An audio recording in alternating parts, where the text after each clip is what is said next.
Hey guys, how y'all doing today? My name is Franchise Fanatic and welcome back to the channel. And today, you guys, it's another movie review. Today we're tackling Scream 2020. Everyone says 2022 on the Blu-ray here. It says 2021, so I'm going with 2021. Of course, this is Scream 5, which they just called Scream. Kind of stupid, but what are you going to do? Now, this is kind of, again, I'm going to do a non-spoiler review and then a spoiler section in the end, just like the previous 4. And then we're going to go right into 6. Not in this video, it's going to be the next video, but, 6, it's not on Blu-ray, of course, it's still in theaters. But I did see it with Alan, so he actually liked it. I didn't think he would, but, yeah, it's going to be coming up next. But, yeah, Scream, I'm just going to call it Scream 5. This is essentially a reboot slash sequel. A reboot in the sense that they kind of make fun of, they continue the trend of making fun of, I guess, different aspects of cinema regarding requels or prequels or sequels or legacy characters or whatever. But they also kind of, it's also a direct sequel to, 4, 3, 2, and 1. Or 1, 2, 3, 4, in a sense that, yeah, returning characters such as Dewey and Gale and Sidney, they are back. We also get, a brand new cast of characters. Of course, Jenna Ortega's Tara, and then, of course, I believe Sam.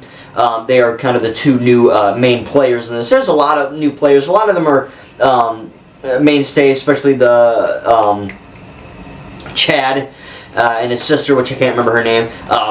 I don't remember their names, not in the sense that they're bad characters. In fact, they're probably my favorite ensemble cast in the entire franchise. But I watched this movie about a week and a half ago, and I've seen a lot of movies since then. We're watching Mandalorian Season 3, of course, Scream 6. A lot of these are of course, in Scream 6. But, it's tough, man. Especially when half these characters get killed off halfway in the freaking movie, or whatever, or, they don't survive this film. It's kind of hard to retain their names. Again, that's not to say they're poorly written characters, they're bad, because I'm going to be dead honest, throughout all 5 of these movies, I haven't necessarily seen a poorly written or bad character, and they kind of continue that trend with this film. Now, they do kind of, again, bring into the whole requel aspect, as I was mentioning, in a sense that there's literally a scene, a Randy-esque scene from Scream 1, where, I genuinely don't remember her name. The black sister, the sister to Chad. Please tell me your name in the comments. She kind of gives that aspect. Of course, they're related to Randy. She kind of gives that sense that, she points at Dwight, Dewey, and she's like, oh, you're a suspect, and you're a legacy character. So they have that meta, conflict and not conflict, but meta, I guess, discussions in this, which conflicts with all the other stuff that happens with the Ghostface killer. But I guess we should start at the very beginning, where the requel trend, where it literally shows Tara on her phone. And I think it's kind of interesting, because they show that in the very first film, of course, there were like pagers or what have you, and then as 2, 3, 4 and all that, they get these big ass cell phones, and they have the fax machines or whatever, and now we have the legitimate cell phones, which we use today. Obviously, and I think it's kind of cool to see that technology kind of, I guess, prosper with the film timeline. But it is cool that, Tara kind of gets screwed over, just like whatever her face was, Drew Barrymore's character from the very first film. And they kind of do that again, where she kind of has to answer trivia and all that. And, in that sense, it's kind of like a requel, a reboot slash sequel, but at the same time, it feels different and it feels much more intense. And that's, Drew Barrymore in that scene, she's alright, she was good in that scene. I truly believe there is no bad acting in any of these movies. I genuinely believe that. Horror movies have this almost stigma, where it's like, oh, crap acting, or oh, bad CGI, or bad writing. But these 5 films have tremendous writing and tremendous acting. And of course, Jenna Ortega, everyone knows her in Wednesday. I still haven't seen it. But, I just know that she's sexy. And I was like, oh, we're going to watch that. And she's in, so that's a plus. And she's good in this. She's very, very good in this. Her emotions, her acting is very good. I'm not saying she's the best actress in the world. But for Scream, when a lot of the actors and actresses are genuinely good, she's one of the best. And I think that actually shows in this opening scene here and throughout the film. And, of course, carrying into the 6th. Film as well. But we get that really cool aspect where the legacy characters come back, right? Because Scream 4 was in 2011, and it takes place in 2011. And this is in 2021, 2022, what have you. Again, the Blu-ray says 2021, so I'm going with that. But, it's genuinely, let's just round it up to around 10 years later after 4.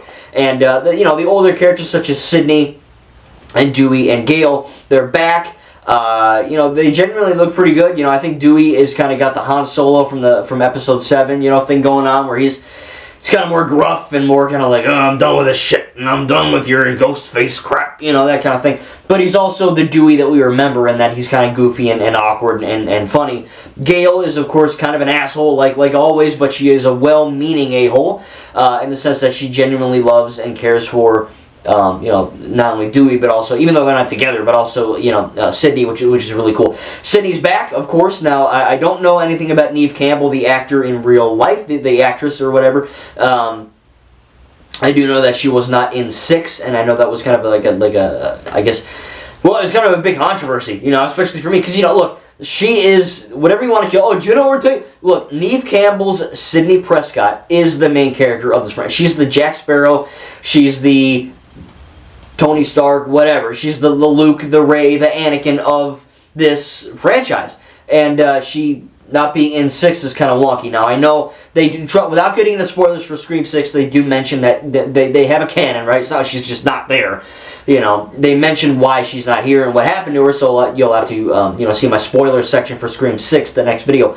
But in this, you know, film, this is her last role. At least, you know, maybe she'll change her mind if they ever make a 7 or whatever. But as of right now, again, Neve's reasoning for why she's not in 6 is kind of a dumbass reason. She's like, I'm not getting paid enough. It's like, boo freaking who? You know what I mean? Jesus Christ. I would murder... Okay. Hypothetically, I would murder someone to be an actor, you know what I mean? Like, to be in a cool movie franchise like this, you know? Like, that's a big deal.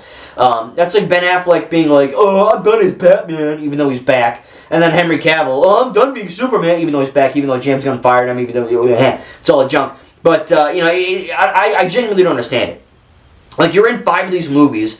You're probably close to being a billionaire, if not a billionaire, Neve Campbell. I think you can take a little bit of a pay cut. And I know she was like, they don't respect me, or what. Cry a goddamn river, you know what I'm saying? So, look, she chose what she chose, and she's not in 6. But her last role so far, again, she might reprise it, I don't know. In Scream 5, Scream whatever, Scream 5, she is a really, really good job. Ever since Scream 1, she's been great at acting. She really... I've never even heard of her until Scream. I've never seen her in nothing. I don't know if she's in anything else, but she's pretty freaking good in these movies, all 5. And she does a really good job. She's not in it as much, of course, as, say, Tara or Sam, which is, again, like the new... Tara and Sam are like the Rey and the Finn, or the Rey and the Poe, or, you know, whatever, that kind of thing. They're like the new people, and then, of course, you get your Gale and your Dewey and your Sydney, which is like your Luke, your Han, your Leia, that kind of thing.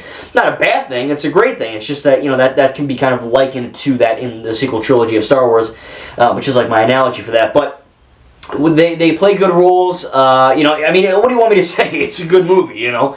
I mean, I was going to say it's the newest, it's not now, but the technology's better, the CGI, whatever, there's barely any CGI, probably just blood or a green screen shot here and there, but it looks good, it is good, it's funny, they kind of play that similar game, what they're doing with the originals, of course, where they kind of make fun of, you know, they're like, you know, stab, right, in canon movies that are movies of the events of the Scream movies. You gotta watch these movies. I'm not crazy. It makes sense when you freaking watch them. But she is, you know, they kind of mention that, oh, Stab 3 kind of sucks, or oh, which everyone hates Scream 3. I don't, but everyone does apart from me. And you know, I'm kind of rare, I guess. I'm a very rare human, as you can tell. And then we also get, you know, in the universe, they're like, oh, Stab 5 is where it gets really shitty. It's like, oh, get it? Scream 5 is... You know, it's that kind of thing. And it's worked. You know, it could easily fall into the prey of being stupid and silly and goofy and not making any sense whatsoever. But it does because it's such clever writing. And of course, the killer reveal, which I won't mention here, it's good. I didn't see it coming. I should have, okay? But I'll admit it. I'll admit it. All 6 of these movies, I did not guess the killer or killers. And I don't feel like an idiot because the writing is so freaking good that it's kind of impossible to know first time unless you're spoiled or what have you. But again, that lends to the rewatchability of these 6 movies, is that once you know who it is, you can then rewatch them with a friend or you know, girlfriend or what have you, mom or dad, whatever, and you can kind of see, you know, now that you know who it is, you can kind of look for these clues, and I think that's actually really cool. Because look, every movie I've ever seen, apart from like a select handful, are rewatchable. And these films, because they're not only horror films, but they're kind of like mysteries in a sense too, and that leads me to my next thing. This isn't a negative, but I just have to quickly mention it. The only negatives about watching a horror movie is that once you watch a horror movie for the first time, you know where the jump scares are, you know where the things are. You know, it's like when I played Resident Evil 7 Biohazard, right, the first person one.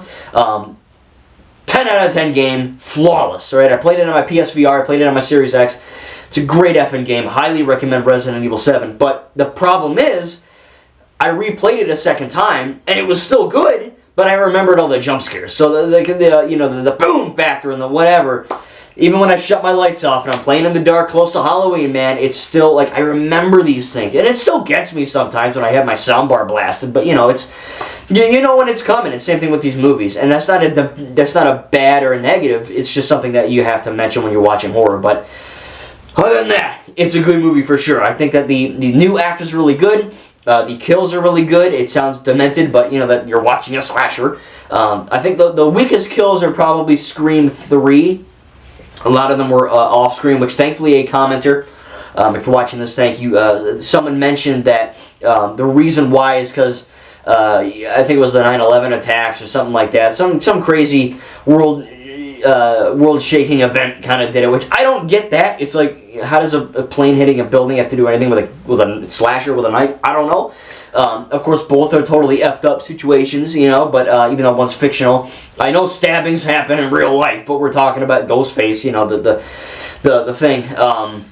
So it's, you know, it's a bit different in terms of that. But yeah, I mean, maybe that is the reason. I don't know. I mean, that was what someone said. But at the same time, the kills in this, because it's a newer movie, they're able to get away with more. And, you know, the first 4 are extremely brutal. They're not maybe as brutal as Evil Dead, but, you know, I mean, you can only make stabbing someone with a knife not, you know what I mean? Like, that's always going to be violent and brutal. And that's the point, because it's a horror movie. But this one, it definitely, the you know, knife kills through the face or the throat or the whatever, it hits a lot more because they're newer. And it's almost like, you know, it's like watching it's like watching the 1990 It, and then watching the new It 1 and 2. And I haven't seen any of those, but I just from osmosis and that the fact that I'm franchise fanatic, I know these things, and I just from seeing clips and all that, I know that the newer It films, right, with the Pennywise the Clown, they are far more brutal than the 1990. And I know there's restrictions, and it was a TV thing in the 90s, but still, that's my point, is that this one feels more personal with the Ghostface kills, and that's because it is when you see the killer. But all the acting are good, you know, all the acting is good, the writing is good, the comedy is there, the tension is through the friggin' roof. Again, I was never scared during it, but there were a lot of tense moments. They do that thing where, you know, a character closes a door and the music hypes up like there's going to be, like, you know, Ghostface is right there, and he's not. I do that like 2 times, and it's tense, but they also play with it where it's kind of comedic, and I was laughing, you know what I mean? Because you expect these things, and when it doesn't happen, you're like, I see what you're doing, and then it finally happens, and you know, you throw your popcorn in the air or what have you. But it's good. It's good stuff. Now, as far as negatives, Scream 5, this could have gotten woke. Now, there is a lesbian in the film. Yes, that technically is woke. Because it really has nothing to do with the main narrative. It's just, oh, she likes chicks and that's it. And it's just kind of whatever. But it's not really shoved down your throat in a way that it's kind of cringy. It just, you know, it is what it is at that point. You know, I mean, like, I'm not against it, I guess. I mean, I'm straight, so I don't know what that's like, and I never will, so I like chicks. But at the same time, you know, a girl liking a girl, yeah, that is woke, but it's just, especially because it has nothing to do with the plot. At least in this film, ring a ding. But, you know, it's just whatever. You know, I mean, it's not a negative. It's just, it could have been worse. And thankfully, they just chose to, yeah, it's a little wink and a nudge, and, you know, it is what it is. But the girl that is lesbian, she's a good character. And I care about her as a character. You know, if she was just a shitty character that got killed off in 5 seconds for Ghostface, it'd be like, all right, then that would just be inclusion, and it wouldn't make any sense. So I'm glad she actually is a well-rounded character. So yeah, it's a bit woke, but you know, I can kind of get with it a little more now that I actually enjoy the character as a character. You know, she's not defined by her lesbianness. She's defined because she's a well-written character, and I can respect that at least. You know, I don't agree with that, but it is what it is. You know, I mean, I think she's a good character, and of course she does stick around in 6, which you see her in the trailers and all that, so that's cool.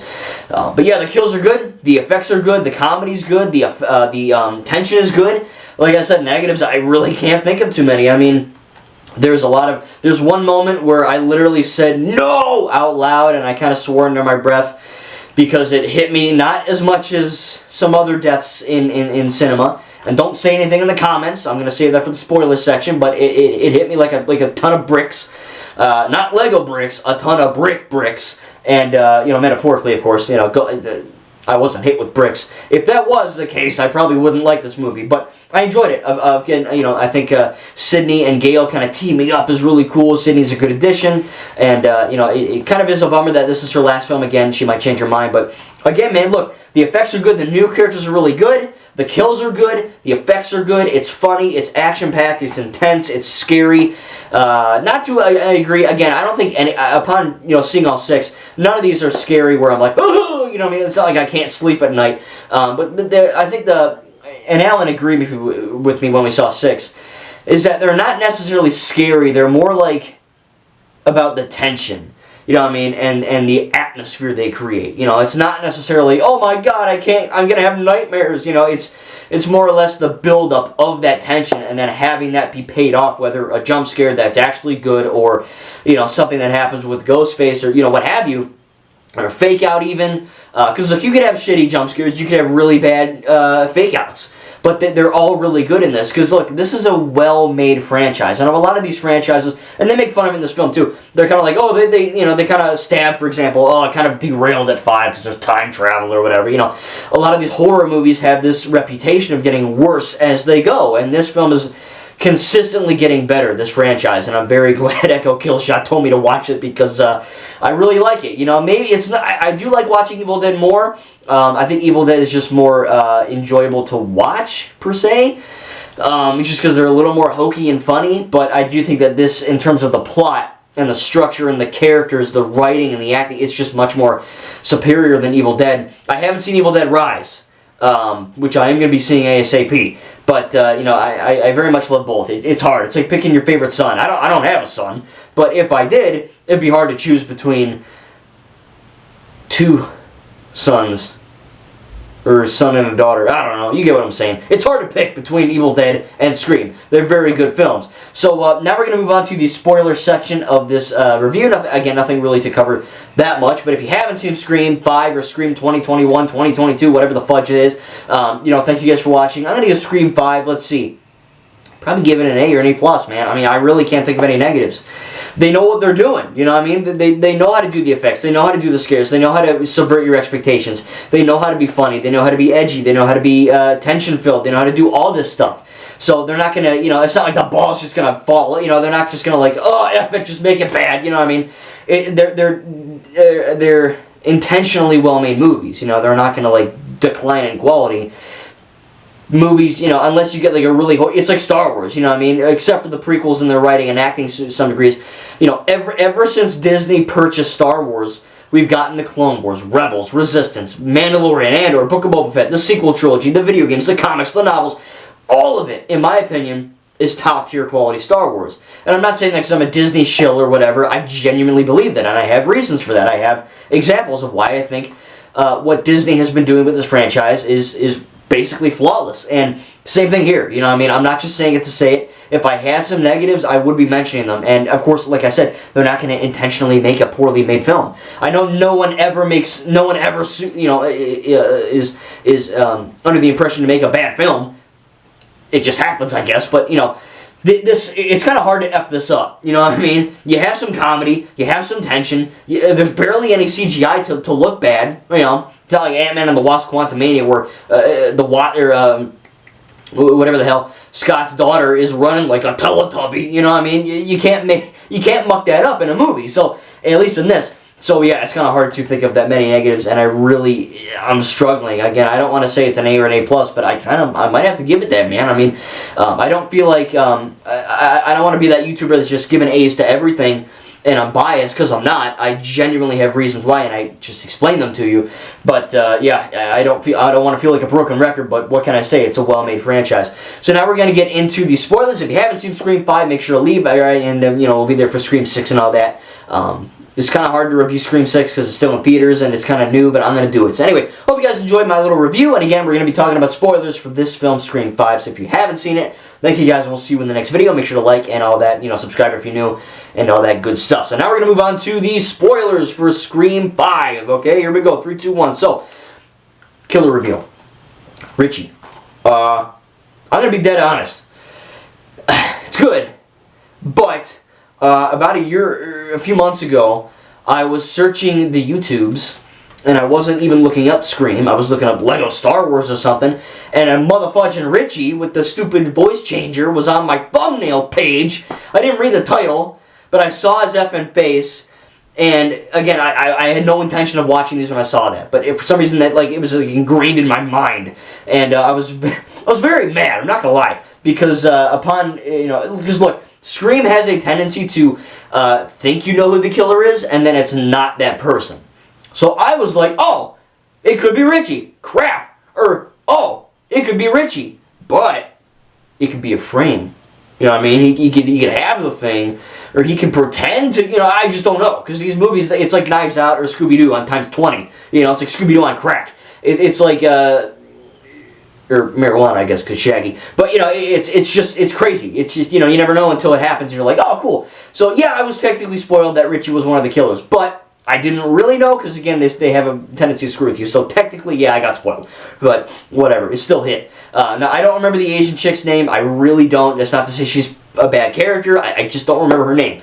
And she's also one of the killers. And she's a great killer. I think their motives are pretty good. Maybe not the best. But I think it works. So yeah, the killer reveal was really cool. That scene where the one girl's getting beer like Tatum from the first film, that was good, because I think the Asian lady and the black lady, again I don't remember their names, Chad, his sister, they were getting the the beer, and again, both are great characters. I love their characters, and they have this interaction where I'm like, ooh, is she the killer? Oh no, wait, she's the killer. And then it turns out it was her. But yeah, it was good stuff. So the killer reveals were really good. Of course, the character of Sam is, I think, shit. I didn't even mention the hallucination of Billy Loomis. But I guess that is a spoiler technically. But I think that I'll mention it in my Scream 6. But I think that. Man, it's been a minute.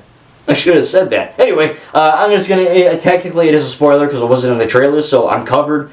Don't yell at me, alright? So yeah, Billy Loomis is not a ghost, alright? I did some extensive research here. Billy Loomis is not a ghost. He's dead. This is not a supernatural franchise. This is a, more modern... it's a thrasher? Slasher thriller, there we go. And I think that the character of Sam is really, really good. I obviously Tara is more popular because it's Jenna Ortega, but I think that Sam is a good character. She's really cool.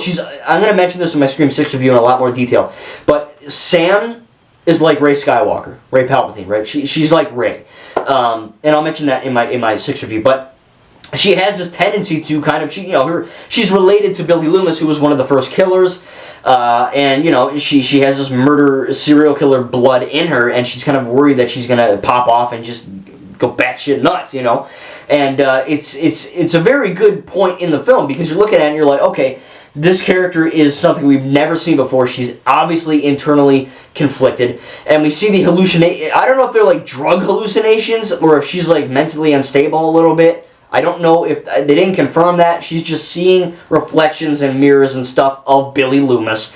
And it is CGI, okay, because the actor who plays Billy Loomis, Ulrich whatever, sounds like Ulcer, he is obviously older with a beard, so he doesn't look like Billy anymore. So they kind of had to make him look like a young knockoff Johnny Depp.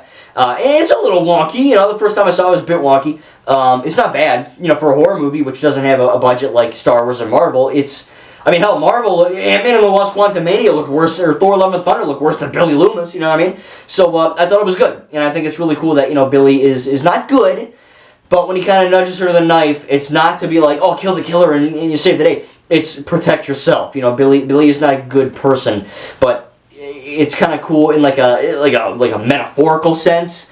If you know, it's hard to explain this, but it's like a movie watcher's intuition. It's like a mother's intuition. You know, you kind of know he's not good, but he cares for his daughter in a sense, and it's really cool. And of course, that's gonna play a role in Scream 6. But I think that was a really good addition. And of course, she goes ape crap on Richie, just mucks him up real bad, you know.